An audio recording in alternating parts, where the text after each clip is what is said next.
ఆగండి ఆగండి ఆగండి, రోజు చెప్పే గుడ్ మార్నింగే కదా అని వీడియో పూర్తిగా చూడకుండా వెళ్ళిపోకండి.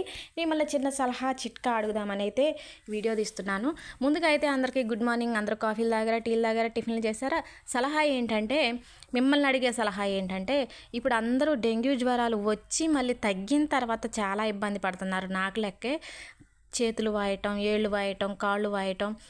నా నడకలో కూడా మీరు చాలా తేడా చూసుంటారు. ఒక్కోసారి పాదం తీసి అడుగు పెట్టలేకపోతున్నాను. ఇట్లా చాలామంది ఇబ్బంది పడుతున్నారు. కొంతమంది సిస్టర్లు మెంతులు నానేసి ఆ నీళ్ళు తాగక్క అని చెప్పారు, అది చేశాను. కొంతమంది సిస్టర్లు సొంటి నలగొట్టుకొని పాలల్లో వేసుకొని తాగక్క అన్నారు. ఇప్పుడు నేను పాలే తాగుతున్నాను సొంటి వేసుకొని. హాస్పిటల్కి కూడా వెళ్ళాను. వెళ్తే అక్కడ డాక్టర్లు ఏం చెప్తున్నారంటే, డెంగ్యూ జ్వరం తగ్గిన తర్వాత చాలామంది ఇలానే ఇబ్బంది పడుతున్నారమ్మా. అది చిన్నంగా కొంచెం ఇబ్బంది పెట్టిద్ది, కాకపోతే చిన్నంగా తగ్గిద్ది అంటున్నారు. మీకు ఏదన్నా తెలిసిన సలహా ఉంటే చెప్పండి అబ్బా ప్లీజ్.